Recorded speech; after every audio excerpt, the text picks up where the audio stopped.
AEW.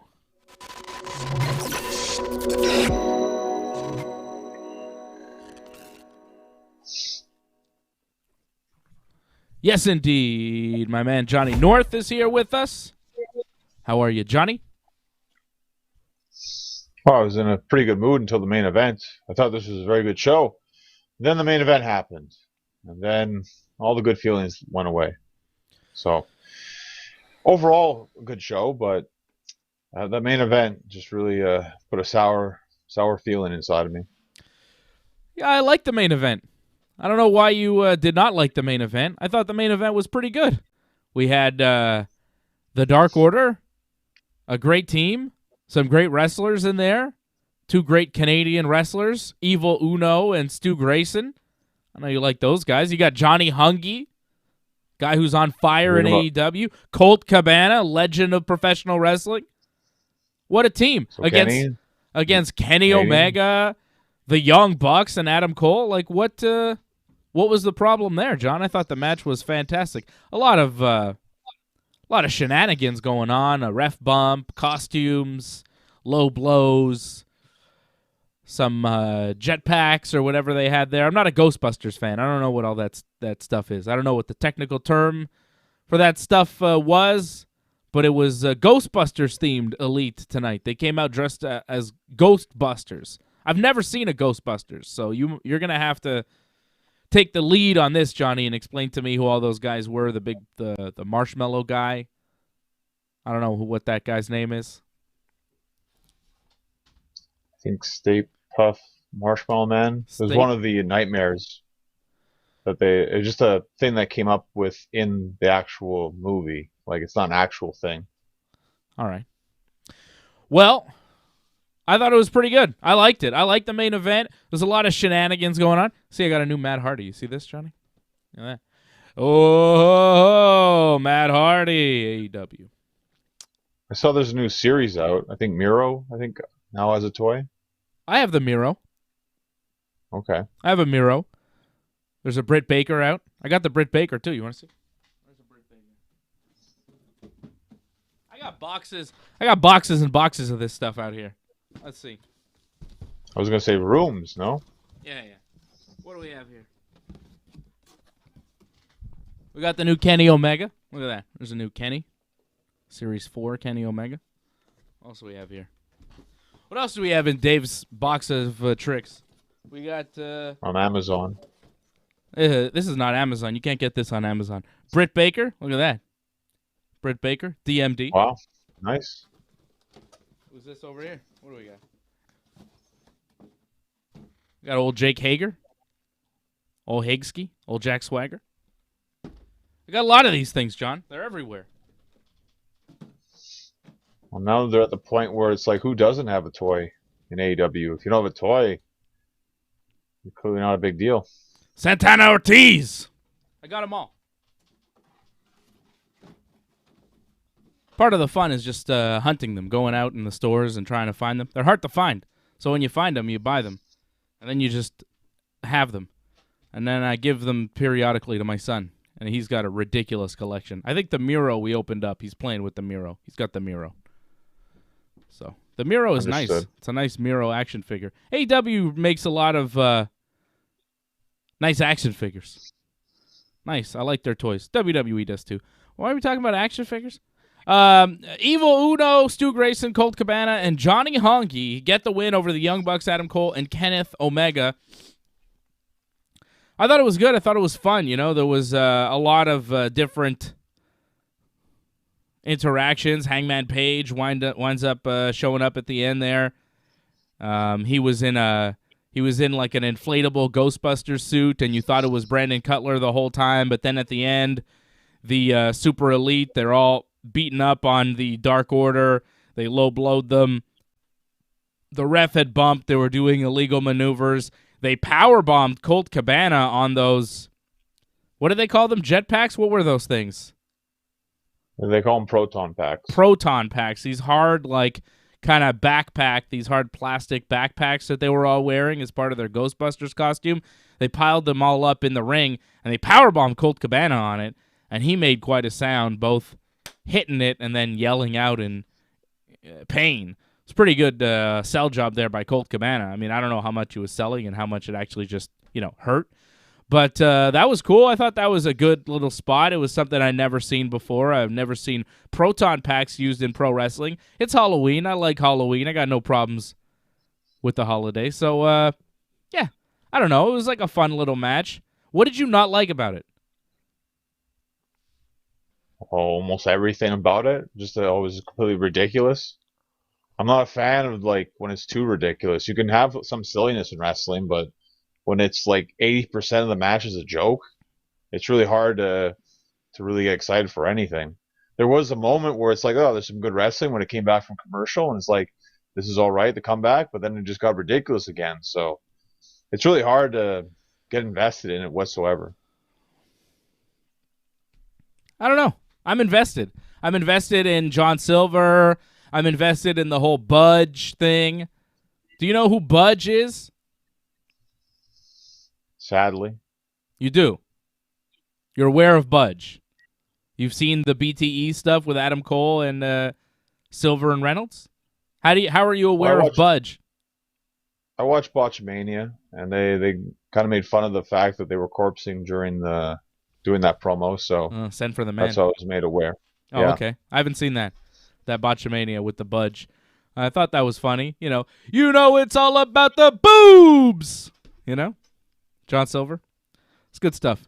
So they've been doing their whole thing on BTE, and I'm into that. I like that. So as a fan of the BTE stuff, as a fan of the Dark Order and the Johnny Hungy and all that stuff, I had no problem with this match. It kind of, was the culmination of a lot of things between the Dark Order and the Super Elite, and Hangman Page coming out at the end to make the save for his Dark Order friends and help them beat the Super Elite.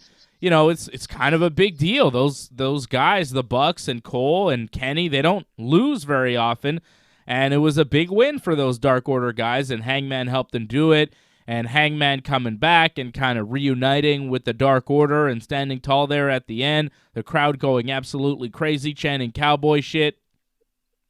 I thought it was good. I don't know, John. I liked it. I was fully invested. I thought the whole episode of Dynamite was really good tonight, and the main event was a big part of that. I thought the main event was fantastic. Now, I wouldn't give it my match of the night accolade because we saw some tremendous matches tonight. I think actually Sammy Guevara's match against Ethan Page was probably match of the night. That was tremendous. Shida and Serena Deeb also tore the house down. Punk was all right there with Bobby Fish. There were some good wrestling matches here on this show. But I had no problem with the main event. I would include the main event with those good wrestling matches that we saw. I like it. I like the Dark Order. I love Johnny Hungy. You know me. I love that guy. I got no problem with it. I just hope it's the last time we see this Dark Order, Super Elite, big tag matches. This has been done way too much, and for the most part, they aren't very good. They need to change it up. Hey, there's a spider on my face. Oh my goodness! Now it's on my face. Angelo Contagonis says, "Come on, Johnny, you find something wrong with anything. I was fully invested in the main event. Loved every second of it." I said 80% of the show was actually pretty good. It was until we got to the main event. So yeah, but Angelo liked it. I liked it. Brian Firth did not watch Dynamite. He said he has friends who live in Boston. Back. I wonder if it's Halloween, baby. You got to be careful. Spiders? Halloween? Okay. I thought it was bats for Halloween, but I guess. Hey! No more bats, okay? Bats, it's it's too real, Start thinking about bats. You start thinking about the coronavirus. Although I guess people were saying it wasn't from bats now. I remember back in my day of the coronavirus, everybody said it was from bats, but now people say it's not. Right? Or is it? I don't know. I don't pay attention. I've heard it's not bats. I don't know. At first, remember, it was oh, people were eating bats. That's why we got this thing. And then they're like, oh, actually, it's probably not bats. It's probably something else. I was like, oh, yeah? It's a lab, and, maybe. I was like, oh, okay. I don't know. I don't want to know. I don't give a shit how it came here. I just want it to go away forever. Shout out to coronavirus. Rest in peace. What else do we got here on this show? Other than the main event that you did not like. I thought it was good, man. Hangman, Kenny, they're building towards the big match here coming up in a few weeks. It's not that far away, actually. It's like 2 weeks away. 3 weeks, I think, or 2 weeks from Saturday, right? The 14th? Coming up, Johnny. Or it's on a Sunday? Yeah. What, 13th, 14th? We're like 2.5 weeks away, I guess. It's not going to be this weekend. It won't be the following weekend. It'll be the weekend after. So 2 more episodes of Dynamite after this. 13th on a Saturday. So I think in the end there probably won't be another match for them. They might have another like promo confrontation, and that might be it. This was probably the last match that they're gonna have. Maybe Hangman will have a match, but it'll be like against maybe Adam Cole or something. It's a big match. That'd be big. Yeah, well, it'd be a very big match. You haven't seen Adam Cole take a loss yet. Matt Jackson took the fall tonight. AEW Full Gear coming up November 13th. What do the Bucks do at Full Gear? What does Adam Cole do at Full Gear? I mean, the way it looks like right now, it's them in a six-man, right? Because they keep doing that almost every week or so. So I'd see them against some members of the Dark Order of some capacity. Haven't we already done that, though? Oh, we've done it so many times, but they do it every week, so why not just do it again? What if they're not booked? That's more than fine, because there's already probably 9 or 10 matches already for the pay-per-view, so one less match is more than fine. I've got 4 6. hours is long enough. I've got 6 for you so far. You've got the AEW World Championship Eliminator Tournament Final, Moxley or Orange versus Danielson or Kingston, but really, Danielson versus Moxley there. You've got Kenny versus Hangman. You've got DMD, Britt Baker versus Tay Conti. You've got Inner Circle versus America's Top Team, as Jericho calls them. You got Lucha Brothers versus FTR, and you got Darby Allin versus MJF. That's 6 matches. How long is this show going to be? I think you could probably add in the TBS like women's semifinals. I think both those matches will be on the show, so that's 2 more matches. Yeah. Will the TBS finals be there? Because this tournament is not going very fast. We're still we haven't hit the quarterfinals yet. Well, this is the whole thing because they had the whole some people had to buy, and so then we had to do a first round, and then I guess we're done with the first round now, right? Now we're going to be moving on to the next round. Or no, I think there's still some matches left. It's quarterfinals. It's quarterfinals, but semifinals probably at the pay-per-view, I think. Just semifinals? And there's still one first round match left, I think. It's going to happen on Rampage. I don't know. Yeah, Jamie Hayter versus Anna Jay coming up on Dynamite next week. Not even Rampage. Dynamite. The Rampage women's match is Baker versus Abaddon, no DQ, which could be good. But yeah, we're not seeing kind of expect what happened. This tournament, this TBS women's tournament. It's moving real slow.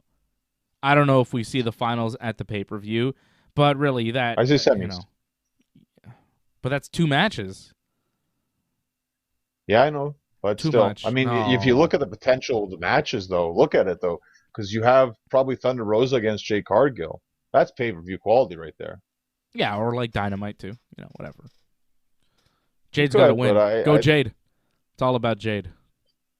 To me, that's the finals right there. I mean, whoever wins that match is probably going to win the tournament. I don't know. That's an interesting tournament. I like it. There's a lot of good talent in that tournament, and I think a lot of people could be the champion. I think Jade Cargill should be, but, we'll see. Kyle Salisbury agrees with you, Johnny. He says the match was not for him. But he chalks those up for the kids, and he doesn't get upset. Hey, I'm not a kid. I'm a grown man. I like Johnny Hungy. Yeah, well, did your son like the match too? I'm sure. So it was too late. He's past his bedtime. Main event. He's asleep by then. You kidding me? I thought it interesting. There was kids in the front row. I don't know if you saw that tonight. Well, if Dynamite came to town, I mean, you could stay up past your bedtime. It's a special occasion. I'm surprised so many little kids they had. Especially when Jericho's cutting that promo. Yeah, Jericho's saying all sorts of things. MJF is saying all sorts of things. I mean, it's not necessarily for the kids. MJF saying shit at like 8:15. Did not waste any time. The main event, I thought good. My match of the night, I said it. Sammy Guevara versus Ethan Page. I thought that match was fantastic. The top rope shooting star to the outside that Sammy Guevara hit on Ethan Page was ridiculous. I've never seen a shooting star come off the top rope with that kind of velocity where it looked like an offensive maneuver. It didn't look like Ethan Page was there catching him. It looked like Sammy Guevara fucking flipped off the top rope and just landed on him like a missile. Used his body as a weapon. It was fantastic. So often in wrestling, you see dives that don't look like offensive maneuvers. It's just, look, I'm going to fly outside the ring and please catch me. And then we'll, crumple in a heap and we'll both kind of sell. That was not that. Sammy Guevara fucking nailed him with that thing. Beautiful. You don't see that very often. No, well, he got tremendous height on that one, and he came down with a lot of velocity, like you said. So Sammy was really on fire tonight. Sammy had a very good performance. I mean, really the only problem I had with that match was the finish. I felt like some things got kind of wonky at the end a bit there. I don't know if you noticed. Like, it looked like he almost died at the end. The Frankensteiner? Yes. It was amazing. It was amazing. He's up there. Yeah, that was Ethan Page has him up there on the top rope in like a razor's edge position. I was like, what is he going to do? And then Sammy like escapes out of it and Frankensteiners him. Incredible. Did Sammy land badly there? I didn't notice him landing on his head or anything. It looked like on his shoulder, yeah. One of his shoulders looked like he landed, and that was close to being like his neck right there. So that was very close. I don't know if that threw him off a bit, because when he did the standing shooting star or the running shooting star, like, he completely missed Ethan Page. Like, he didn't even have to move Ethan Page. Like, he was clearly out of the way there. But I can understand. I mean, you're kind of woozy, I think, because he almost landed on his head. So I understand that. But again, this is the finish, so it stands out a lot. I thought the match was really good, though. Just the stuff that they were able to do. That's my match of the night. Incredible stuff. Sammy Guevara got a jackknife cover there to get the win to retain the TNT championship. Sammy is still the TNT champion, and I'm seeing a lot of chat about Ring of Honor. People want to know our thoughts. We will get to Ring of Honor and everything that happened today with the promotion. Some sad news there for Ring of Honor. That's my match of the night. Is it yours, Johnny? I actually liked the Punk Bobby Fish match more, actually. Yeah. I just enjoy the way that was more of a story, the way there was more of a build.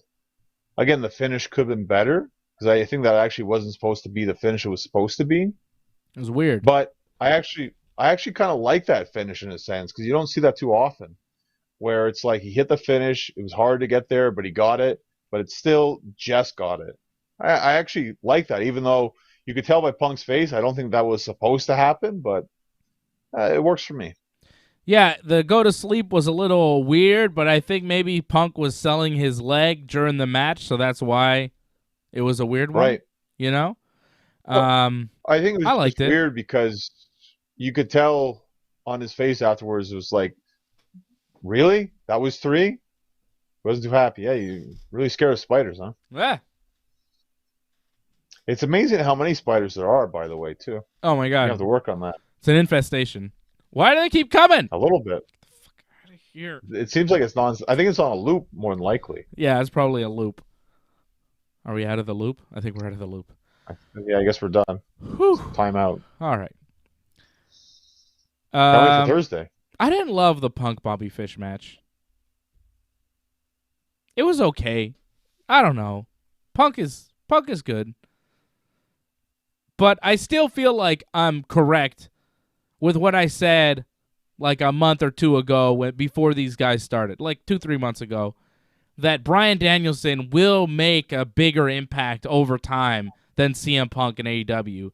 And, 2 months maybe since they've both debuted. I'm not wrong. Bryan Danielson is much more important for the company than Punk is. At this point, Punk has kind of faded into the background. Like, he does commentary most of the time. This was his first match on Dynamite since he's started in the company.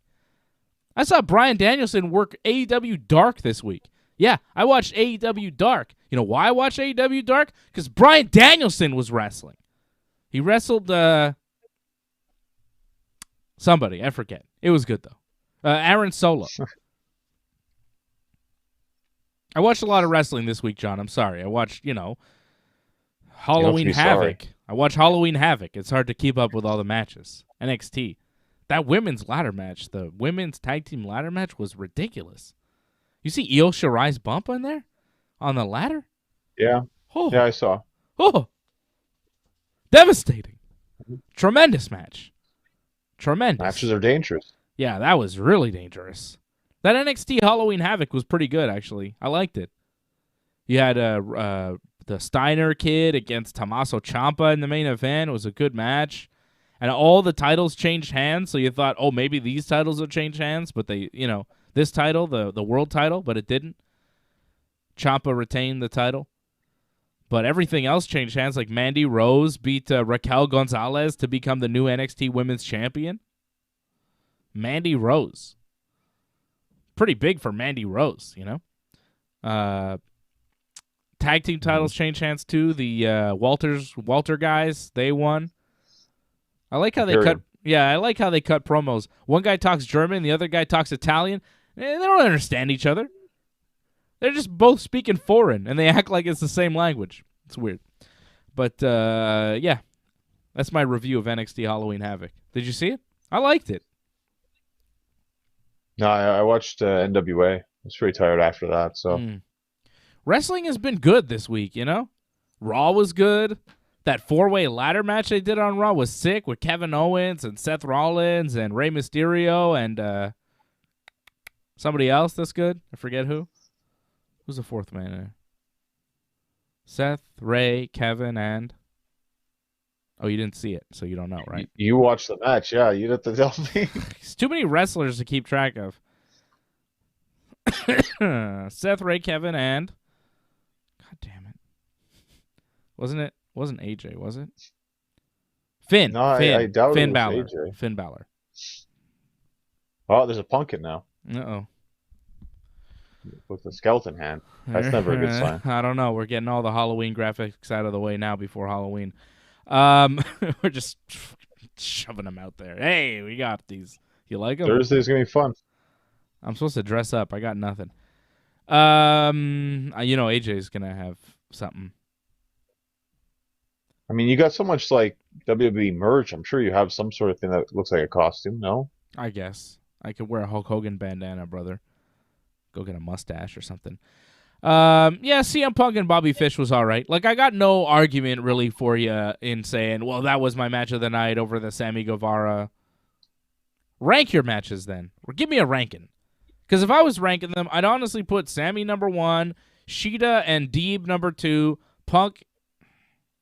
I wouldn't even put Punk and Fish number 3. I'd put the main event number 3 and then Punk and Fish as the 4th best match on this card. I know it's your number 1, but, I didn't dislike it.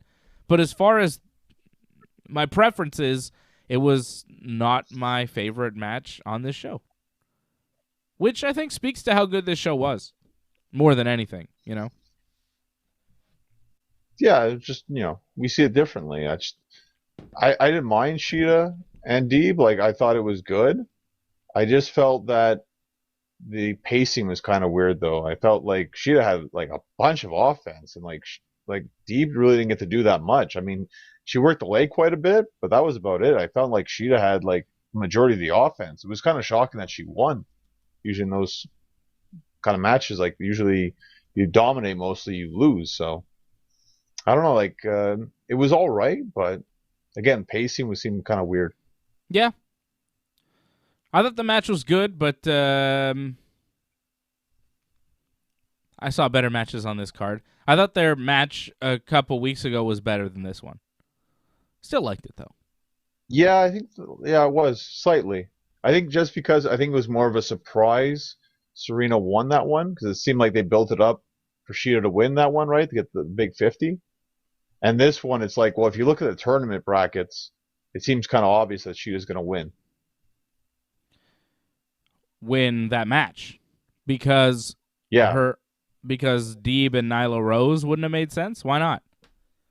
Well, because they just turned, you could tell, like, Serena's like full-time heel now, right? So, yeah, I mean, they could do heel versus heel, but I don't think it really fits when you just have a brand new heel against them. Like, and now you built it up where she's probably going to lose the next match because she has injury going into the next match. that's true because Serena Deeb attacked Shida, put her in her submission hold there, the Deeb lock or whatever it's called. It's like a half crab. Serenity lock. I believe it's Serenity lock, yeah. It's a half crab, isn't it? I think it's a variation half crab, but you're right, yeah. It's a half crab. The refs and Jerry Lynn had to come out and stop evil Serena Deeb. But the damage was done. It will be Serena Deeb versus Nyla Rose at some point in the future in the quarterfinals of this TBS title tournament. And coming up on Friday, it will be Anna Jay versus Jamie Hayter in a match that I think we can safely predict Jamie Hayter will win. Because taking a look at the bracket here, I've got a little bracket for you, John. How about it? Taking a look at the bracket, you see... Not filled, though. No, it's not filled. Okay, John, it's an old bracket. What do you want from me? I didn't find a new bracket filled. This is an old bracket. Stop messing with me. So it will be Ruby Soho versus Chris Statlander down here, okay? Up here, it's Shida versus Nyla Rose. Over here, we don't know. Bunny and Red Velvet haven't had their match to see who faces that bitch, Jade Cargill. Hasn't happened. And also, Anna Jay, well, probably Red Velvet because Cargill's a heel and Velvet's a babyface, and they've got a past. History. So, yeah. Yeah. And then Jamie Hayter versus Anna Jay. Thunder Rosa's a babyface, so I assume Jamie Hayter will win on Friday. And then things get interesting. I think Thunder Rosa probably beats Jamie Hayter. Jade Cargill definitely beats Red Velvet. And then we have Thunder Rosa versus Jade Cargill. Nyla Rose versus Hikaru Shida. I think Nyla Rose probably wins. I think Chris Statlander, Ruby Soho could be real interesting. That's a tough one. That's right? Probably the hardest one to predict, yeah. Because it really could go either way. That's truly 50-50 on that one. I think it'll be Chris Statlander. Yeah, I'm leaning there too, but I mean, it could easily go the other way. Yeah. It's really tough, that one. And I think,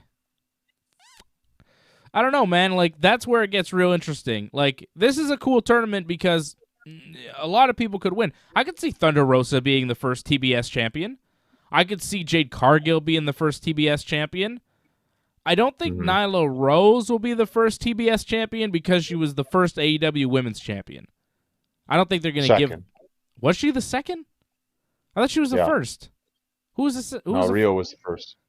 Oh, and then Nyla won. Oh, right. They wrestled each other. Riho won it, right? It was Nyla Riho in the first, in like the finals of that. Didn't they do a tournament? Yeah, they did. Right. Yeah. Okay, you're right. I still don't think Nyla Rose is going to win. They don't push her like that. I feel like Cargill, Rosa, or maybe like Statlander or Ruby Soho. Like, I'm still not sure where that bracket goes because it's either going to be Statlander or Ruby Soho, I think, in the finals against Jade Cargill, or I think Jade Cargill. I think it's going to be Jade Cargill versus possibly Chris Statlander in the finals, or maybe Ruby Soho, man. I don't know. Yeah, it's tough, but I agree with your thinking on that one. That's pretty much how I see it go down, too. I mean, if I had my choice of it, I'd have Thunder Rosa win it all, but I think they're going to give it to Jade, though. I mean, especially make her get to the finals. She hasn't lost a match, so that's kind of a big deal. Maybe have her lose the finals. That could happen, but I think she'll definitely make the finals. I think Jade Cargill is the first TBS champion. Yeah, it's very, very strong possibility of that. I mean, out of all of them, I think, yeah, she has the highest probability of winning. Isn't she undefeated? She's undefeated. Well, yes, she's undefeated, and she's like homegrown kind of talent, just AEW, so makes sense. And she's awesome. Don't forget how awesome she is. You never seen anybody. She's like getting her. better. She's getting better. Such attitude. Like her wrestling's getting better. Such cool promos. Hair. Like better she has a manager, I think. Yeah, maybe a better manager though. That guy's like not that good. Yeah, well, they're gonna get another manager. That's a lot more managers, really. I don't know. Andrade had like 6 managers at one point. Where's Chavo? He fired Chavo. Did he? I missed that. Yeah. How do you fire Chavo? Because Chavo interfered. He fired him because he interfered in the match. So now he's got that other guy. I don't like that other guy. Who is he? Doesn't even talk for him. Also, I think he's Jose. Hearing Andrade speak English, I'm not sure that Charlotte Flair speaks Spanish. How the fuck do they communicate? How do they talk to each other? You understood what he said. Barely. And this is him working on it for like a long time. When they first got together, how do they communicate? I don't understand.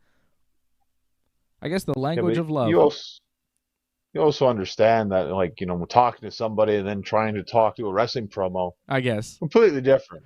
Completely different. God damn, I did not remember Andrade being so incomprehensible. I was like, man, maybe it's because in WWE he used to speak Spanish more often, and I understood that. Right.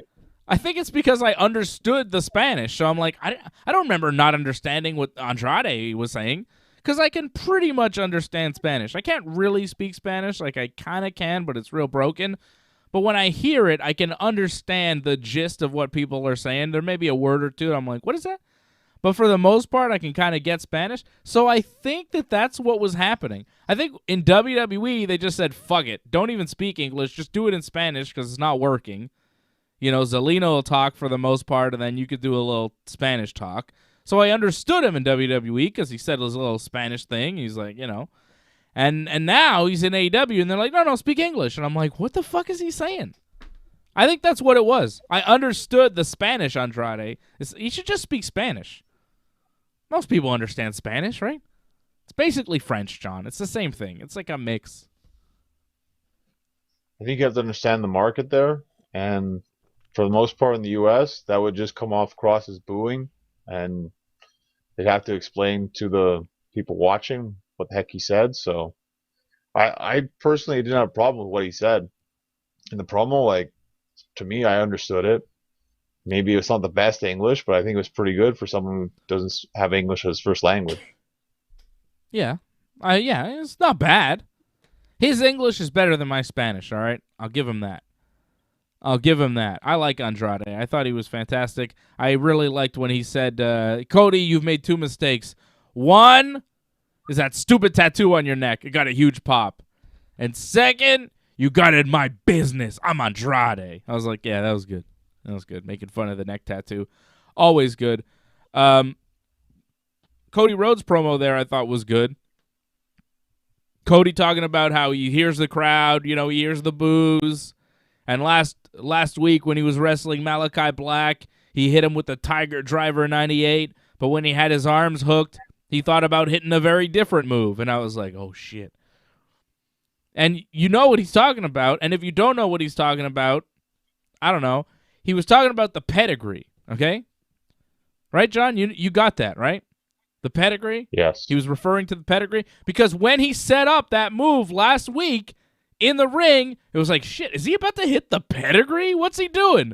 But he didn't. He hit this Tiger Driver thing. And Cody's saying, look, if I hit that move, I could have, got up and snarled and been the bad guy and then gone all the way to the world title and turned my back on the fans and done all this and just been this mean, like, Triple H type character. He didn't say Triple H, but you kind of got what he was saying. He was like, I could go on a run where I just turn my back on the fans and hit pedigrees and I'm just a dick, but I don't want to do that because, I love the fans and you guys have seen me grow up, and it was like a very babyface promo, but the fans still kind of booed him.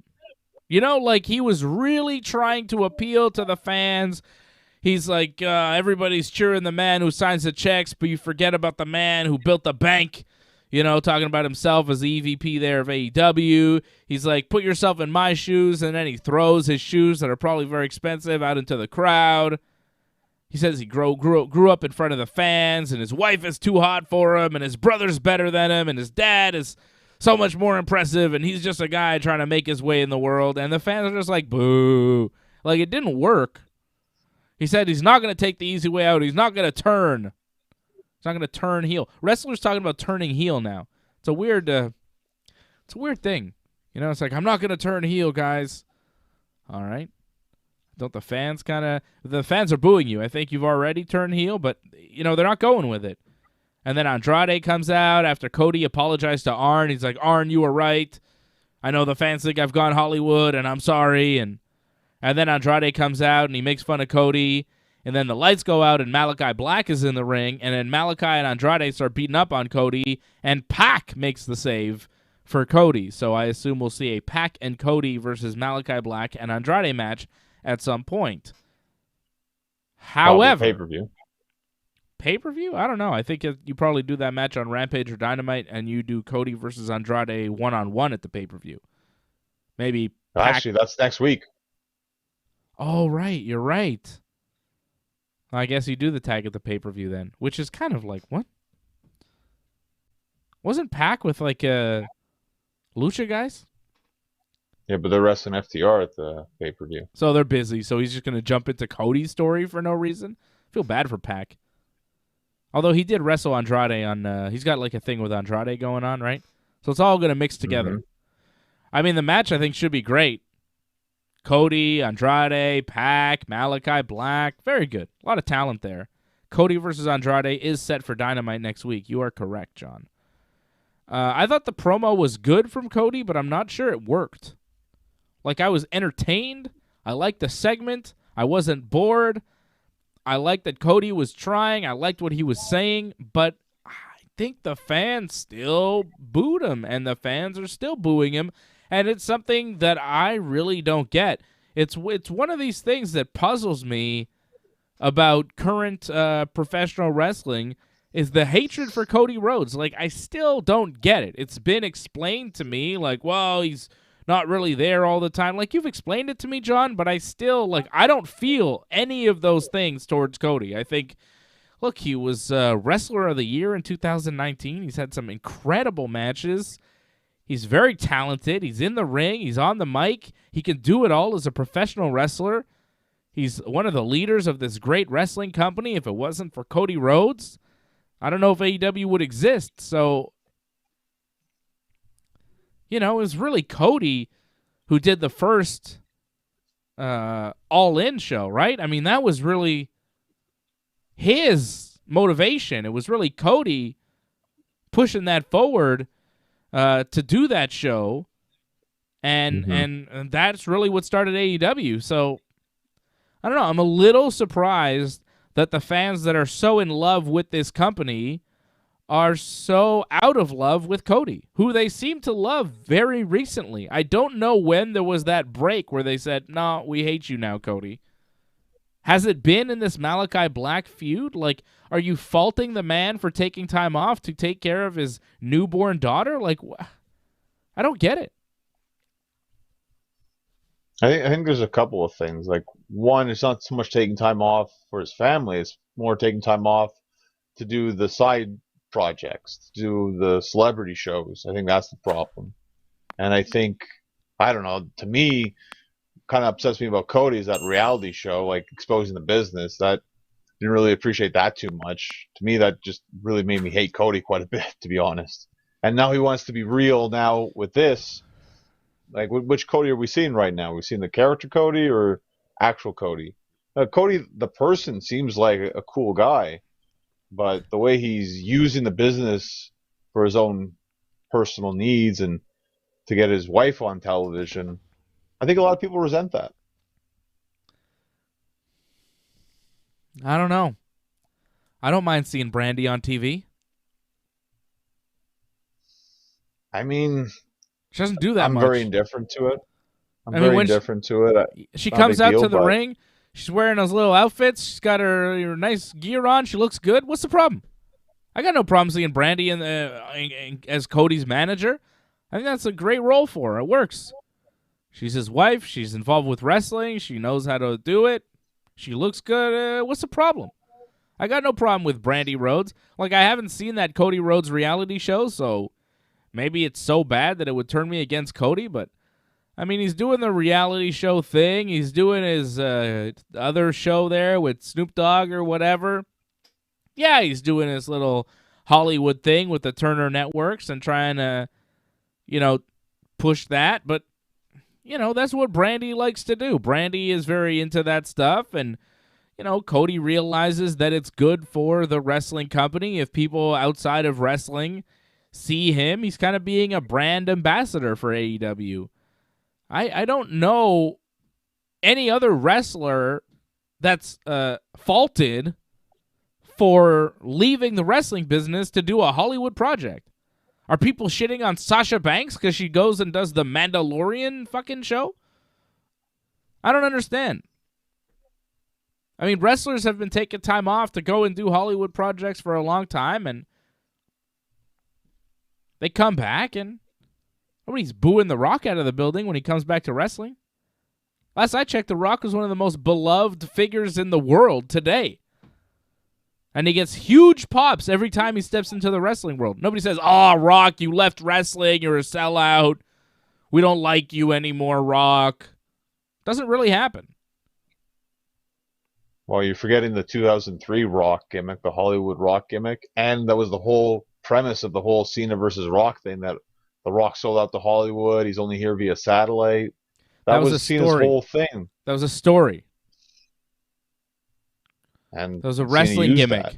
Yeah, but this is not really a wrestling gimmick because Cody's being positioned as the babyface in this Malachi Black feud. It just isn't working. It's not a story. They're just rejecting Cody. The fans are rejecting Cody. And these fans pretty much do everything AEW wants them to do. But this is the one thing where they're rebelling. They're like, nope, fuck Cody. It's interesting. I don't really get it. I think it's jealousy among the, honestly, and I may catch heat for saying this, but I think it's jealousy among the AEW fans to a guy like Cody Rhodes. I think they see a guy like Cody, and they see a guy who's nothing like them, and they resent him for it. They see Cody, they see Brandy, they see what Cody looks like, they see the life, the money, the success, and they are jealous. Take a look at the front row of an AEW show. They don't look like Cody Rhodes. Yeah, they don't look like a lot of the wrestlers, though. I don't think that's the issue. A lot of the guys look like Orange Cassidy or Young Bucks. You see Young Buck type guys looking in the crowd. And Cody Rhodes is a different type of guy. He's I think the fans are honestly they don't relate to Cody. They're jealous of Cody, which I can understand. But I think that's where a lot of the heat is coming from. He's a guy that just doesn't work for the AEW crowd for one reason or another. I don't get it. Well, one main thing that I think we're passing over here is the fact that they brought in cool heels in a sense to wrestle Cody, which the fans didn't want to boo. So I think that hurt a lot. That's true. The Malachi Black thing, Malachi Black came in, people loved him, and he was feuding with Cody, and that's really what turned Cody heel, right? I don't know about this, though, with Andrade and Malachi against Pac and Cody. I think it's going to turn Pac heel, too, and Andrade babyface. Andrade got a pretty big reaction, too. I think Andrade is a babyface at this point. It depends. I don't know. He gets a mixed reaction, I find. But I find with Pac, I find he gets cheered all the time, even if he's with Cody. People respect him too much, I think. I don't know. The reaction Andrade got when he came out from the crowd was like, oh, my God. Because there's a lot of controversy around Andrade right now, right? He was wrestling Pac on Friday night, and then his fiancée, Charlotte Flair, also had some sort of altercation in the WWE on Friday night. I'm not sure what actually happened, But Andrade tweeted out "F-U WWE" on Friday, so there's a lot of heat, a lot of interest with Andrade right now. I think the whole Charlotte Becky Lynch thing might be a work. I don't really see how you go from best of friends to mortal enemies that quickly. But in wrestling, very easily. Does it happen a lot, John? Well, Macho Man Hogan, I think that's one that stands out without question. Well, go through the years. Like, yeah. Red and Sean were actually friends at first. That fell apart very quickly. Yeah. I don't know. I'm not sure. Best, yeah, that's true. No room for number 2. That's true. Becky really made her name off beating Charlotte, and kind of like there was a moment in time there where Becky realized, like, I'm always going to be number 2 to Charlotte unless I do something and kind of go against the grain a little bit, and it's going to take stepping on Charlotte's toes. And she did that, and then she became the man. But I think Charlotte kind of gets that. Charlotte said it a few times. She wasn't even number 2 at the time. Sasha was number 2, but Becky surpassed all of them. Yeah. Even Bayley, was probably higher than Becky at that point. Yeah, you're right. Can't fault Becky for doing what she did, but Charlotte might feel a certain way about it. Well, we're talking about SmackDown. We're talking about what happened at SummerSlam. Like, SummerSlam, yeah, no problem. But what happened allegedly at SmackDown, that just seems like that's two egos clashing there. I don't know who's really wrong there. It's just people are going to have beef. That's it. Unless it's just a very, very clever way to build a match for Survivor Series. It would be very clever. But to get Andrade involved in it, that's a lot of work. One phone call, tweet this out. We're trying to build an angle. It's not that hard. Charlotte can do it. I mean, if I was doing a wrestling, it's not possible. I'm just surprised he would actually help WWE in any capacity. It's not hard to get your significant other to participate in a wrestling angle if you're trying to get one done. I don't know. I don't think AEW would mind Andrade doing that. Well, I think he does what he wants. Charlotte's mom is tweeting that it's a work. She's saying it's a work. Right. Parents are very protective. I don't know. Why say it's a work, though? It's weird. Anyways, we're not talking about that right now. We'll talk about Ring of Honor in a little bit. I want to get through the rest of AEW Dynamite. Oh, shit. The spider's back. And the spider invasion. MJF beat Bryce Donovan with a squash match there. That was really quick, kind of uneventful. It was really about the promo MJF cut after the match. He said he's the best at pinning shoulders on mats and banging rats. But non-Boston. Yes, but he says that he will forego the second part of the rats because, and I quote, I would rather stick my junk in a blender than go near any of your disgusting fat women. I popped. I mean, when's the last time you heard anybody say disgusting fat women to a live crowd on television? My God. I didn't know you were allowed to still say disgusting fat women. But MJF went out and said it. And I applaud him. I applaud him for getting that type of heat, for saying that type of shit. Nobody says that anymore. You can't call anybody fat, especially not women. And you especially can't say disgusting before that, But some people need to get it together, all right? MJF, just magnificent.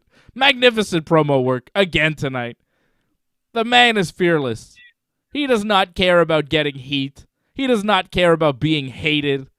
He does not need to be loved. This fucking guy doesn't give a shit. He's out there to be the best heel in the wrestling business, and you know what? He has accomplished that. There is nobody touching this guy on the microphone. What a heel. What a man. He says he doesn't care if Kenny or Hangman win a Full Gear because he's going to be the next AEW World Champion. Lights go out. Darby Allin video plays. MJF was talking about Darby. He beat up Darby a few weeks ago. Haven't seen Darby since. Sting shows up. Hits Shawn Spears and Wardlow with the baseball bat. MJF bails. Darby Allin shows up out of the crowd in a mask. and a trench coat for some reason. Invisible Man. Invisible Man? I believe that was his costume. I don't know what that is. So many things I don't know. Is that a man? Is that a superhero? Invisible Man? I think it was like, yeah, it's a superhero kind of movie.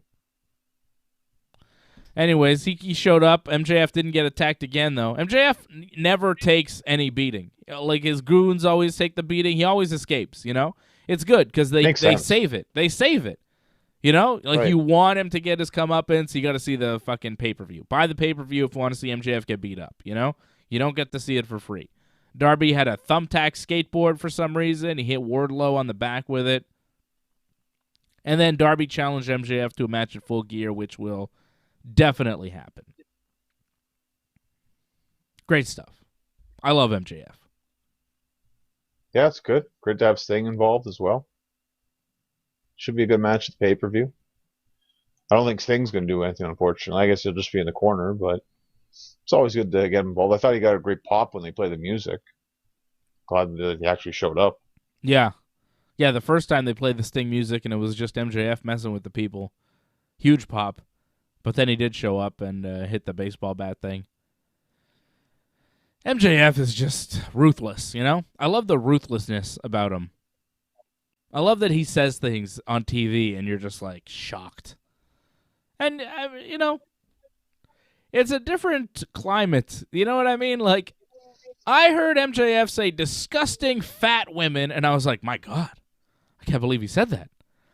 But then, I mean, I remember Chris Jericho calling Stephanie McMahon a bottom-feeding, trash bag, hoe, all sorts of horrible things, you know. And I saw Rick Rude say all sorts of terrible things to the women in the audience. You know, I've seen wrestlers say horrible things to the crowd, but it's just not done anymore. So when MJF comes out and says disgusting fat women, he'd rather stick his dick in a blender, it's like, my God, it's shocking, but it's really tame compared to what I've heard in the past from wrestlers. But we are definitely in a different era where you got to be more careful with what you say. But MJF is on that line and maybe crossing the line sometimes. I'm sure some people were offended with what he said, but I was very much entertained. Very much entertained, and I really appreciate a real wrestling heel still out there talking shit. You know, I like a guy out there not afraid to talk shit. You may know that about me. Yeah, well, I think MJF's doing a lot of good for wrestling because the fact that like you say, like maybe a couple of years ago, this wouldn't have been allowed or people would have been afraid to say it.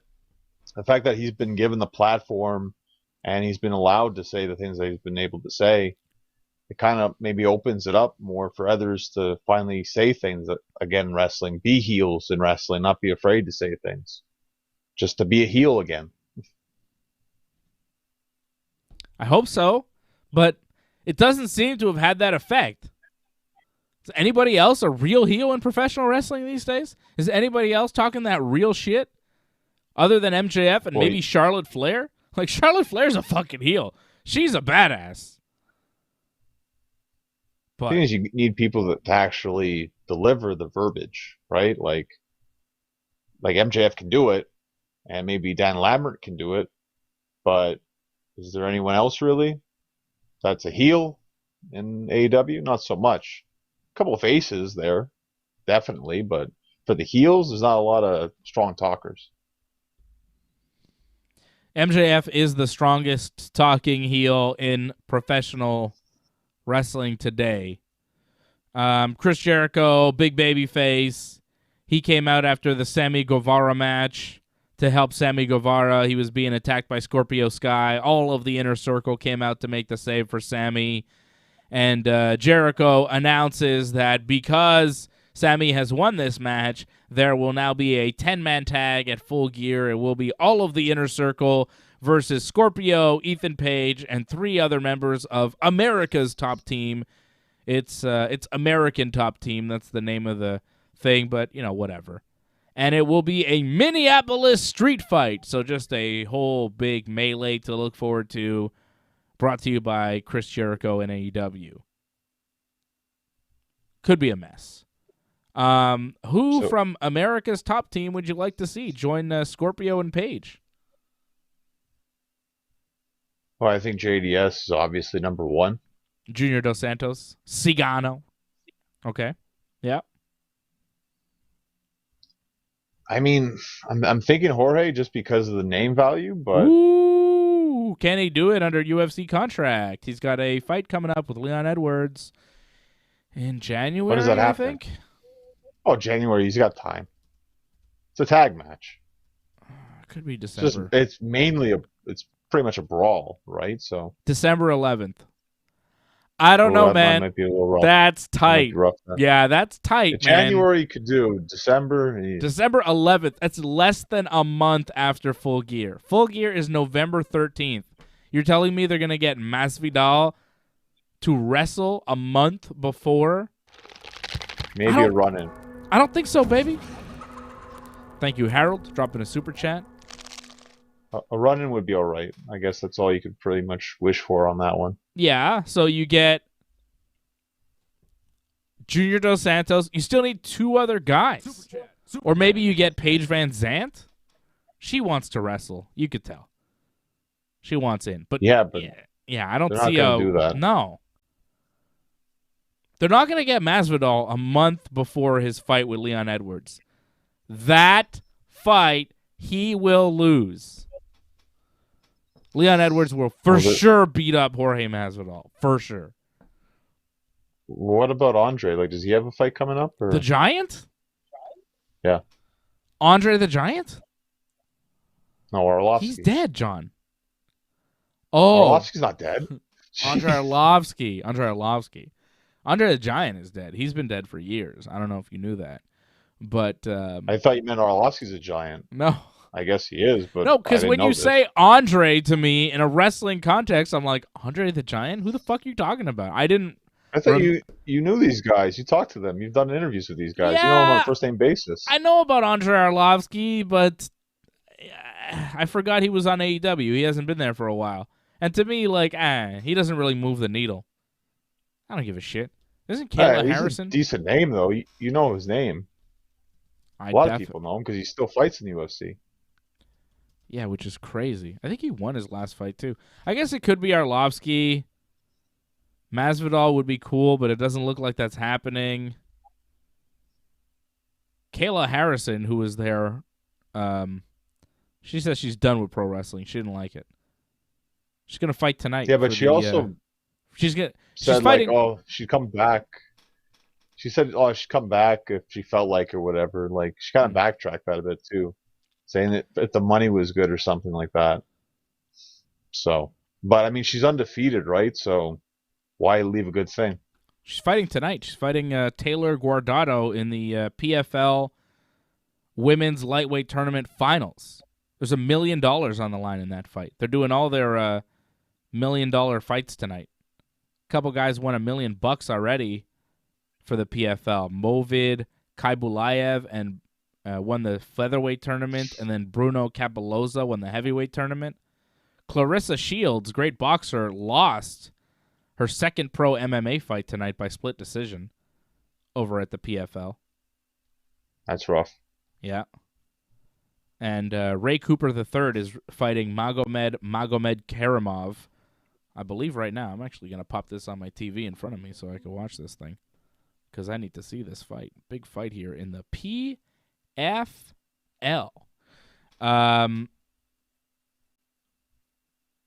Yeah, I don't know. American Top Team, I mean, I think maybe it'll be...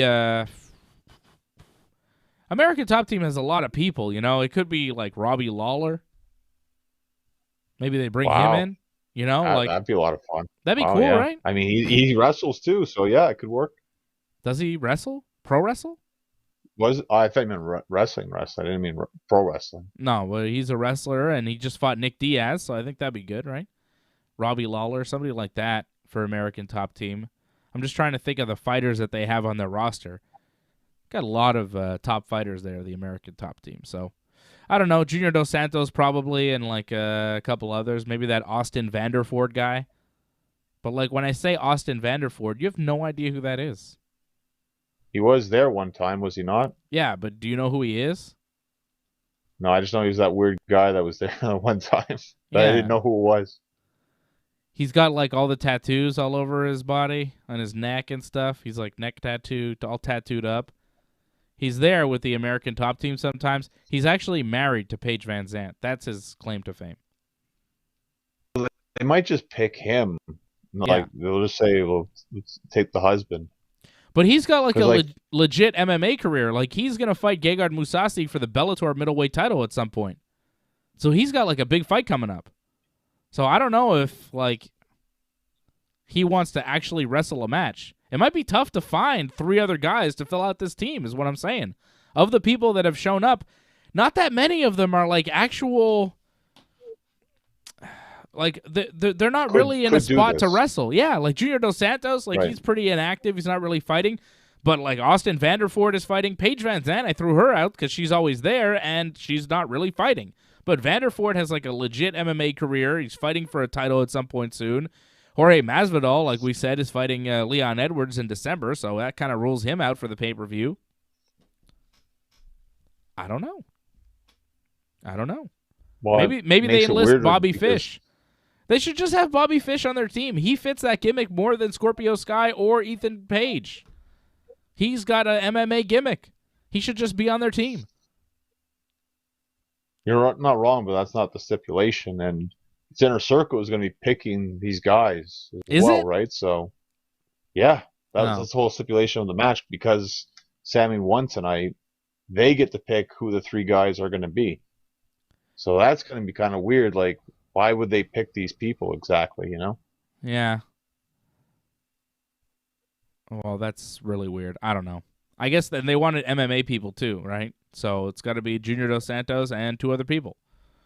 Who can they get? Where's Rampage Jackson? How come Rampage isn't in pro wrestling? Last time I saw him, he was like 400 pounds almost. He looked gigantic.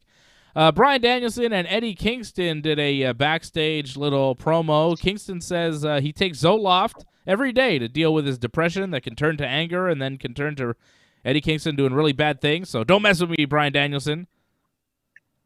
And this was Kingston's reply to Bryan Danielson telling him that he doesn't work that hard outside of the ring. Like, he works really hard outside of the ring, but he doesn't work hard, or he works hard inside the ring, but outside of the ring he doesn't work that hard, and that's why he hasn't come that far. And basically saying, Eddie Kingston, you don't really hit the gym as much as you should. It's really what Bryan Danielson's kind of main criticism of Eddie Kingston has been, right? Good promos. Yeah, it was fine. It just felt like it's kind of tough because it's 2 faces going against each other. So it's kind of weird where he's kind of talking about fighting depression, and then Danielson's got to like talk down to that. So it's kind of awkward. Like, he doesn't, but it's difficult to really just be like, well, Bryan Danielson, such a great guy, like fighting this guy who's fighting depression. Like, it was awkward. It's awkward. It's an awkward position. Yeah, it's an awkward position to be in. I mean, Eddie Kingston's like, I deal with depression. I take medication every day. And then he storms off, and Bryan Danielson's like, yes, that's the Eddie Kingston I was looking for. And I was like, what? All right. Yeah, it was weird, but they're in a tough spot there. That's why it would have been better if it was Archer, but this is the hand that's been dealt. Was it supposed to be Archer? I don't know, because it feels like I feel like that finish was pretty much supposed to happen, except he wasn't supposed to land on his head. I think it was miss the moonsault and then a roll up. I think that's what was supposed to happen. Really? But because that's because I think that's what they just go right to the finish, and I think that's what the finish was supposed to be anyways. So, but the whole land on the head thing kind of dragged it out. It does make sense to have Bryan Danielson wrestle Eddie Kingston on his way to the match with Jon Moxley at the pay-per-view. They played into the promo. They mentioned in the promo, yeah. Yeah, Danielson did say Eddie Kingston and Jon Moxley are 2 of the toughest wrestlers he's ever met. Why are you talking about Jon Moxley? You wrestle him at the pay-per-view or something? Bryan Danielson will definitely beat Eddie Kingston on Rampage on Friday night. I think that match will be excellent. I look forward to it, as I look forward to every single Bryan Danielson match, because he is the best wrestler in the world today and has been for the past 15 years, and the world is starting to finally wake the fuck up. Have I not been saying that this guy's the best in the world? Like, god damn, man.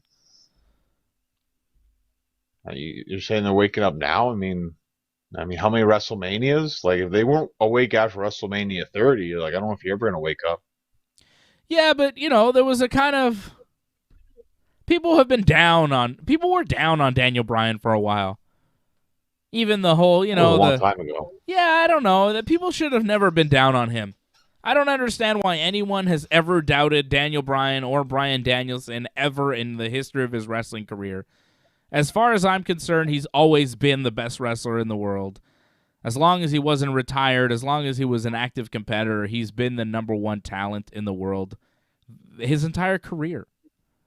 People are now starting to say, oh, this is Bryan Danielson. I think he's the best wrestler in the world. It's like, no shit. He has been.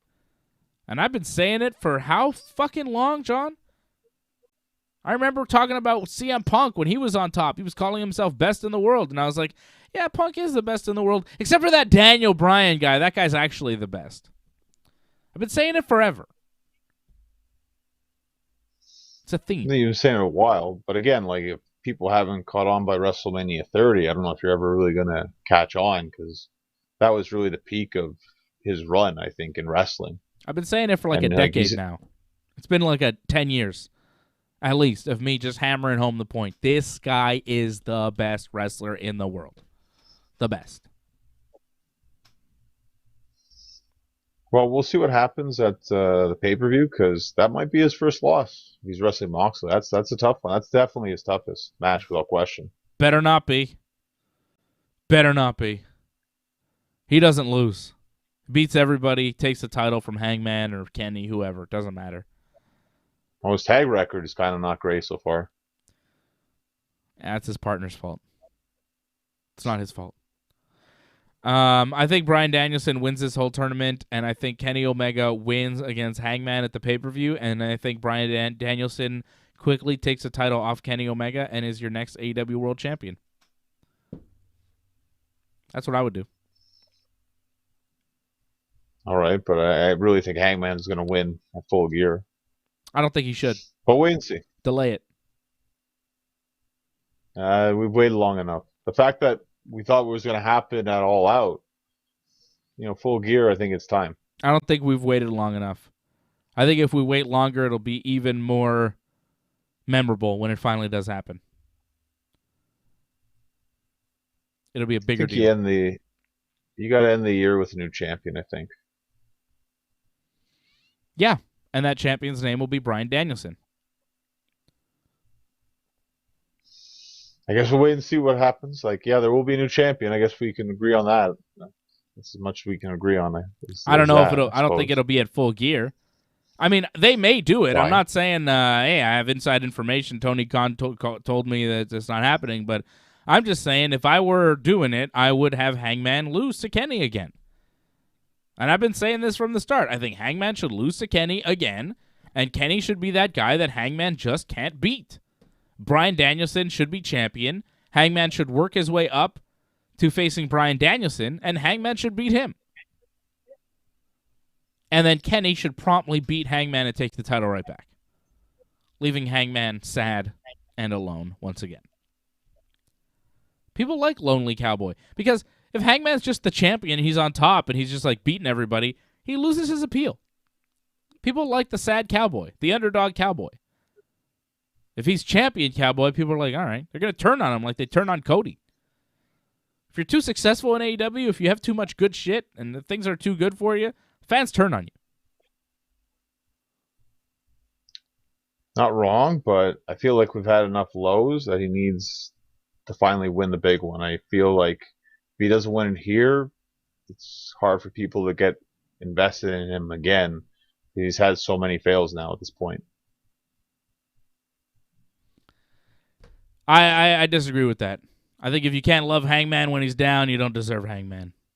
You got to stick with Hangman through the lows and the highs. Jon Moxley beat up 10 in a squash match in the World Title Tournament tonight.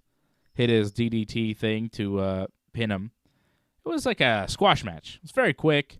Moxley whipped 10 into the ring post. 10 did not touch that ring post at all with his head. However, he came up bleeding. after the shot. It's clearly some sort of blade job, right? Like, what the hell? 10 was bleeding like real bad. But he didn't make contact with that ring post. Moxley was also biting him, so you could say that Moxley took a bite out of him, possibly. What do you think really happened? Cut himself with a obviously, thing. I say that, yes, but yeah. There's more of a story there. Like, he brutalized them pretty much from bell to bell, and that's to be expected. I mean, you have to understand, like 10, they put him up as like a highly touted prospect, and I know you like the Dark Order, but let's face it, he's not top tier. And no, he's going to lose to Monk. So that just made a lot of sense right there for him to lose the squash. Let's not confuse 10 and 5 as like, top tier Dark Order guys. Okay, we're talking about the Dark Order. There's a pecking order, brother. Okay, holy shit. Mm-hmm. Ray Cooper just knocked out Magomed Karimov. Holy shit! 3rd round knockout. Ray Cooper just won $1 million. Damn. Whoa! Hawaii! Woo! Ray Cooper the 3rd. This guy's no joke, man. They should get him in fucking AEW. Ray Cooper's a bad motherfucker. Whoa! That was a hell of a fight, too. That was not an easy fight for Ray Cooper. Damn! Sorry. This PFL is on fire. I'm telling you. It's good fighting. Yeah, 10 is like not in the pecking order, man. The top of the pecking order, it goes Johnny Hungy, Colt Cabana, Evil Uno, Stu Grayson, Alex Reynolds, Anna J, 10, 5. -1. I think you put Anna J a little too low there, but no, I didn't. It's fine. I think she's ranked a bit higher. Higher than who? Not, How dare you disrespect Stu Grayson? No, incorrect. Have you seen how she's booked? I never seen Anna J beat the Young Bucks. Decently strong. But not like as strong as Johnny Hungy or Evil Uno. Evil Uno invented the Dark Order. Right, I wouldn't put her over Uno. Maybe not even over Cabana, but maybe I would, actually, because Cabana really doesn't win that much. Oh, he was so good in the match tonight, though. My God, when Cabana's on offense, wow. His offense is a joy. It's rare to see, actually, though. I know. He doesn't really wrestle that much. No, but isn't he great? Like, isn't he so much fun to watch? He can be, but again, it's so rare to see, and like it rarely happens where you see him on offense too. By the way, Anna J's featured more. All right, show started with CM Punk. Show ended with Colt Cabana. Just saying. All right, well, interesting. It's the match you want, but you'll never get. So. Oh, it's a tag team I want. I don't want them to wrestle each other. I want them to team up and just make up and not be mad anymore. Be friends again. I don't like those guys not being friends. It's okay to hate. It's all right. If anything, I want to see Punk against Kenta. That'd be fun to see. Well, he's not around. He's in New Japan. Well, this kind of leads into the whole ROH now. I mean, there's a lot more possibilities now, right? By the way, did you see the way the New Japan the G1 finals ended? Was there some sort of injury or something that happened? Yeah, Ibushi just broke his arm. They had to just end the match. It was Ibushi versus Okada. Ibushi does this flying splash thing, lands bad, and he busted his arm. He broke his arm. They had to just end it. G1 finals, big tournament, goes a whole month. The final match, fucking guy breaks his arm, and they have to end the match. Fuck. I hope Ibushi's okay. Gotta love Ibushi. Of course, Okada wins again. Can't stop the Rainmaker. I want to get to the Ring of Honor thing. Let's just do a quick preview of what's happening in AEW. Britt Baker versus Abaddon in a trick or treat. No DQ match set for Rampage on Friday. Dante Martin will go one-on-one with Matt Sydal, and Bryan Danielson versus Eddie Kingston. I've got Martin over Sydal. I've got, I think Baker just beats Abaddon. I don't think Abaddon gets a title shot. Because if Abaddon wins, she gets a title shot because it's a non-title. I don't think she's going to get it. I think Baker just beats her. And Danielson, of course, beats Eddie Kingston. You agree with that? Yeah. Yeah, it's pretty solid, but, Rampage is kind of predictable. Cody versus Andrade on Dynamite next week. Jamie Hayter versus Anna Jay in a TBS title tournament match. And Orange Cassidy versus Jon Moxley on Dynamite next week as well in the semifinals of that world title tournament thing. Moxley will definitely beat Orange. Probably be a bit longer than the match we saw tonight with 10, though. Although you never know. I like Moxley pushing the fan on his way into the ring. You see that?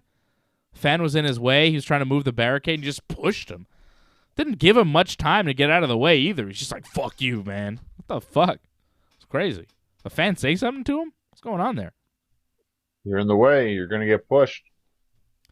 Really?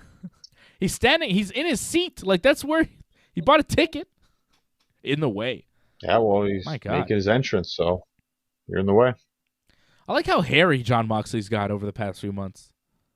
I guess he used to shave his chest, but now he doesn't anymore. Looks more manly and mean. I guess he's going for more of a rugged kind of look. I think it's probably better too, because if you're in a lot of death matches, you want less cuts because you got enough cuts all over. But he's breaking your rule, John, of baby faces with chest hair. He's a babyface, and he's got plenty of chest hair. He's slowly turning heel, you could tell. A chest hair is the first sign, brother. You can't be a babyface with chest hair, according to Johnny North, which I don't really buy, but it's Johnny's rule. Okay, Ring of Honor has released their entire roster, and they're taking a break. They are going to stop in December, and they are going to they're going to resume. Yeah, in December they're going to do a big pay-per-view, their final battle, which will really be the final battle. And then they'll be taking a break, and they say they look to come back at some time in April of 2022. So they're going to take a few months off, and all the contracts that they have, most of their contracts are running out at the end of the year, and none of them will be renewed. And any contract that goes past the end of the year, talent will be paid until March 31st, and then that's it. Everybody's contract is getting cut. They're starting from scratch. It's a pretty massive move for any pro wrestling company to do that. Pretty massive move for Ring of Honor. I don't know. I guess the Sinclair Broadcasting Company, the people that are in charge of Ring of Honor, the owners there, they had to cut costs one way or another, and the company wasn't doing well, so there it is. Shocking. But all the talent now are free agents.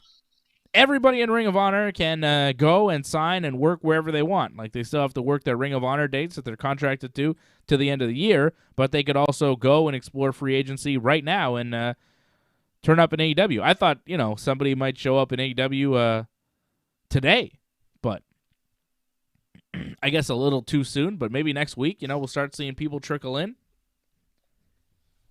Interesting move here from Ring of Honor. I think they'll be back as a company in one form or another. They're not giving up entirely, but they're definitely going to change their roster, right? And change the way they do business. So sad for the talent, but that's pro wrestling. And you see the way, Ring of Honor has kind of moved in the past few years from, a few years ago when they were one of the top indie promotions in the world, one of the top competitions to WWE as far as, other options in the United States. But now you got AEW, you got Impact doing so well, you got MLW rising. You got a lot of pro wrestling companies that are doing big business, and Ring of Honor has just kind of fallen by the wayside. The interest in Ring of Honor has definitely waned. You see NWA, AEW. AEW really, I think, hurt Ring of Honor a lot. A lot of the talent that was making Ring of Honor hot went to AEW. A lot of talent over the years has kind of left Ring of Honor and gone to WWE or AEW or whatever. They still have a lot of talent, though, and I think that some people will be picked up by big wrestling companies. Some people will not. Interesting. John, what do you think? Well, this shouldn't be too much of a surprise that you'll see companies have to make cuts. I mean, you saw WWE do this, cut a lot of the roster all throughout the whole promotion, and now Ring of Honor. You know, unfortunately, the pandemic has forced them into this, where they weren't running shows. They're still paying everybody, and then still when they ran shows, limited. I mean, if you remember before the pandemic, they weren't exactly drawing a lot of people as well, so they were probably already hurting for money. So I think they just realized it's tough right now. It's tough for, I think, just all wrestling promotions just in general to draw. So it's difficult right now. And I think a lot of people felt Ring of Honor was that next step to WWE. Like, to get to WWE, you had to go to Ring of Honor first kind of thing. That was the next, like, there's the indie level, then there's the Ring of Honor level, then it's the WWE level. And like you say, with AEW, that kind of killed it in a sense. There was other options. So Ring of Honor didn't always get the best pure wrestlers they were always pushing for. New Japan would get it. AEW, Impact. So I think that really hurt the Ring of Honor in a sense. It wasn't the, you got to go here in order to get the WWE place anymore. Yeah, it stopped being that, hot indie company, and it wasn't able to kind of move along. If you would have told me like 5-10 years ago that Ring of Honor would be kind of dead in the water and Impact Wrestling would be thriving, I would have laughed you out of the room. I would have been like, get the fuck out of here. Impact somehow I don't know if Impact Wrestling is thriving, but it's alive. I mean, I watched their pay-per-view on Saturday. It's pretty big. The fact that I watched. I mean, they had the Kiss Demon. You're brave. The Kiss Demon was a big surprise, which kind of sucked. It wasn't a bad pay-per-view. You had Mickie James and Deonna Purrazzo. It was a good match. It's pretty good. I'm not going to say it's all bad. Like, there's a lot of good things about Impact. Trey Miguel. Unfortunately, yeah. Again, there's some good stuff. I remember last year I bought Bound for Glory, and yeah, there was some good stuff. Sadly, there's some stuff where it's like this shouldn't be on the pay-per-view, and I'm sure there was like that last Saturday. And by the way, 10 p.m. Eastern, that's way too late for pay-per-view. I'm not staying up that late to watch it. No way. But it started right when Dynamite ended. All right. Well, I wasn't watching anything Saturday night. That's the great thing about TSN Direct. You just watch it when you feel like it. Oh. I watched everything on Saturday. I watched Bellator, UFC in the afternoon, and then Dynamite followed by Bound for Glory at night. I watched everything. It's a lot. I've been watching a lot of wrestling. I watched AEW Dark last night. I watched Raw Monday night. Last night I watched Dark and NXT Halloween Havoc. I watched NXT this week. I got to admit, that Steiner guy.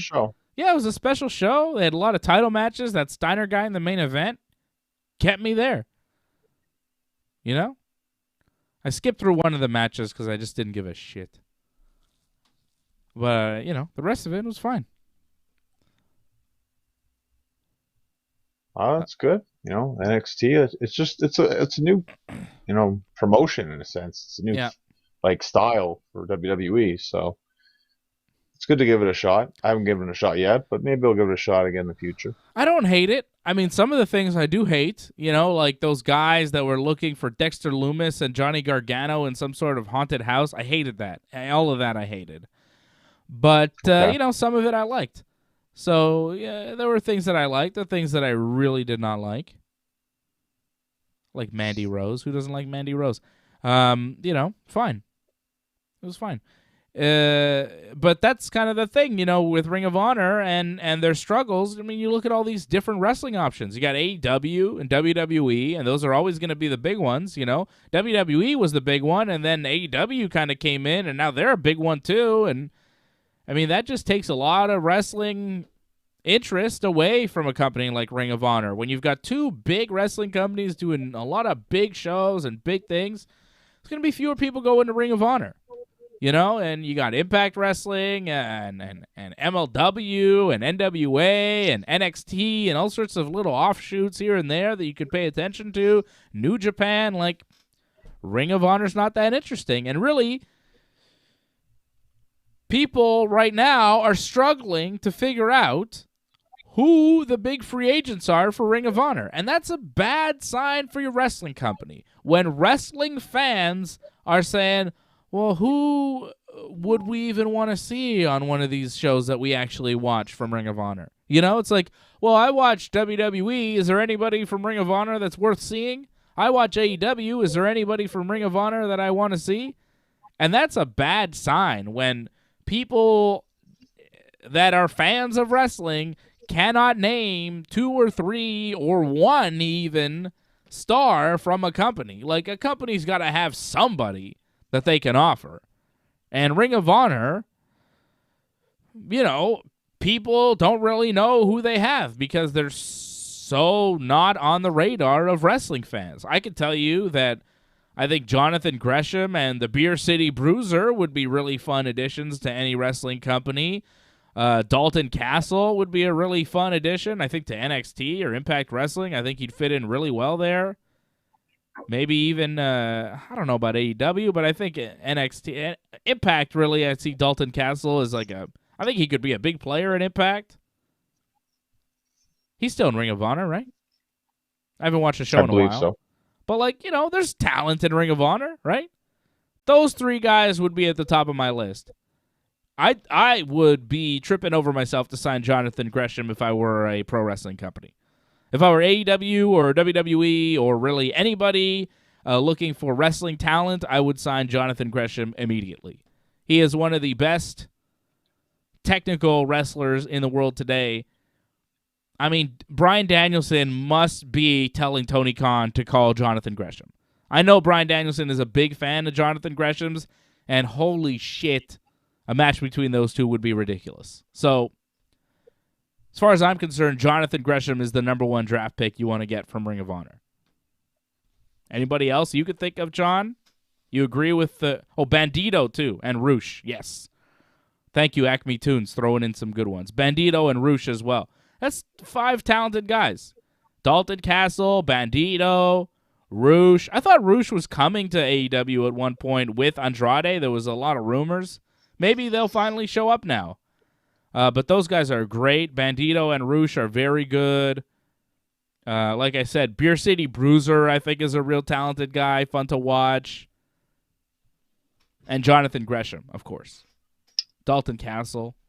There's good guys in Ring of Honor. Where's PCO? He actually left Ring of Honor, I think, last month. So where is he? Anywhere? He's just doing independence right now. Oh, okay. But WWE, like, you're not wrong. It's just imagine him in WWE right now. It'd be on Raw or something. It'd be so fun. PCO versus Kevin Owens on Raw. Book it. PCO Kevin Owens tag team. Oh my God! Make them a tag team. They would be so sick. I mean, obviously, as a Montreal guy, we're just huge marks for that, and we would love it. But I don't know. I think they'd make a really good tag team. I completely agree with your idea. I just don't know if WWE is going to do it. They're not too big on hiring guys that are like old, past WWE guys. Well, not so much. You could be old. Look at Goldberg. It's fine. Yeah. There's a place for it. It can be done, but it's just that PCO, again, like, he's been there before. Like, you have Shelton Benjamin. You already have guys like that, you know? Like, guys that are just there to help put over the new generation, in a sense. And I feel PCO, there's a lot there with his gimmick. I don't know if WWE would completely understand it. Yeah, it's a lot. There's a lot going on there. But they also don't have to do it. I mean, he could just come back as Jean-Pierre Lafitte and be Kevin Owens' tag team partner, and who cares? Put an eye patch on him, make him a pirate. Do that. Hey, it's Pierre-Carl Ouellet, one half of the Quebecers. He's with Kevin Owens. They're the new Quebecers. I'd fucking watch the new Quebecers. I could see PCO in Japan, though. That could be really good. I want the new Quebecers. Kevin Owens and PCO are the new Quebecers. They come out, same gear and everything. Kevin needs like a refresh. I mean, Kevin already wears pants and a cut-off T-shirt, which is exactly what the Quebecers used to wear, except it was like a Mounties cut-off shirt, right? Wouldn't be that far of a departure for Kevin's gear. No, you're right. But again, we'll see if that happens. You also have to remember, too, I think, if I'm not mistaken, like, Roosh, like, Doesn't he have like an ROH and like New Japan deal? Like he took that instead of going to AEW. I don't know. Well, all those deals So I think all those deals are over. And I don't think a Ring of it, Honor and New Japan have too much of a working agreement these days. Maybe on their US show. I don't know. Do you see Jericho's cruise? Speaking of New Japan guys, Jericho had a group on his cruise. It was him, Orange Cassidy. I think him and Orange Cassidy teamed up to face Danhausen and Will Ospreay. I saw a picture of those 4 guys in the ring. It was Danhausen, Will Ospreay, Orange Cassidy, and Chris Jericho. And Jericho was dressed as Orange Cassidy. It was really, like, shocking. I was like, whoa, whoa, whoa. I didn't know Will Ospreay was on this fucking boat. Danhausen and Will Ospreay versus Jericho and Orange Cassidy? How could I get a fucking tape of this match? I want to see that. I didn't see that. I only saw Jericho was like talking to Kurt Angle. That's the only thing I saw. Oh, Kurt Angle was on the thing. That's cool. Ray Cruz and Acme Tunes tossing a bunch of names out there. Jay Lethal? And he's still in Ring of Honor, right? I don't know. Maybe Impact? Go back to Impact, do the Macho Lethal gimmick again? I don't know. Jay Lethal? I don't see him in AEW. Go to AEW. No, right? Heat, I think, with Punk. So. Punk heat? Because of AJ? Well, yeah. Really? Well, little things like that. People, they just don't forget. They get angry about little things like that. Because Jay Lethal used to date Punk's wife. There's heat. Right. Is there really, though, or are you just imagining that there is? I'm just speculating there could be. Oh. That's it. Speculated heat. I don't know. But I don't see him in AEW. The Briscoes. I mean, they're an incredible tag team. However, they're not the most politically correct. And when you're in a big wrestling company, sometimes you have to be a little more politically correct than those guys are. They're a little wild. They're wild boys. Yeah, well, Nick Gage isn't exactly the most politically correct either, and yet they use them. I mean, you can find a use for guys. Yeah, Nick Gage doesn't. Nick Gage is a little more all-inclusive than the Briscoes. Haven't the Briscoes said some... I don't know exactly what... I feel like racist or maybe homophobic things have come out of the Briscoes. I'm not sure which. Maybe both. But I feel like they've said some bad shit in the past. They're so talented, but I feel like they're a little too wild. Especially for WWE for sure, even for AEW. I think the Briscoes are a little much, which is too bad because they're very good. Well, I think in the end it's going to be tough for everyone to get a new job because there's just too many people now. Like in the end, the independent scene is actually going to flourish in a sense because that's the only place for a lot of these guys and gals. What do you think about Matt Taven or Kenny King or EC3? I'm seeing names put out there. EC3, I don't know, independence, maybe Impact, back in Impact. I feel like Impact was the best place for him. He really thrived in Impact Wrestling, and after seeing Bound for Glory, I really think that Impact Wrestling needs a guy like EC3. I think Impact needs some of these guys. Maybe the Briscoes. I think the Briscoes could kind of fly under the radar there. EC3, Matt Taven, Kenny King. I'd throw all of those guys at Impact. I don't really need to see those guys in WWE or AEW. Maybe Kenny King in WWE. I could see that. Maybe Jay Lethal gets a shot. You could bring in Jay Lethal into the WWE. Give him a shot. He's never been there before. I mean, I wouldn't mind it. But again, if you remember WWE, their whole policy is they don't hire wrestlers anymore. Right. They only hire athletes, so that's going to be hard. Yeah. How's that going to work? But EC3 is great. Well, you're seeing NXT now. I mean, the way it's going, the way they're building it now. I think they'll be fine. Not too worried about that. Matt Taven's great, though. I'm biased because I met him, and he's a cool guy. But I think he'd be perfect anywhere, to be honest. Yeah. I never really got into Matt Taven. He's got that weird Well, haircut, he's and I don't know. solid worker though. Solid worker. Got a promo. Yeah, he reminds me of Sean Spears. Just like, yeah, he's got things that a wrestler should have, like a look and a build and wrestling ability, but it's very vanilla. Well, I think just with the right gimmick and the right like situation, I think it could work out for him pretty good. You just have to have someone that understands him. That's it. I can see him get lost in the shuffle as well too. That's a problem. Like you got to hope guys like that they need to be pushed correctly.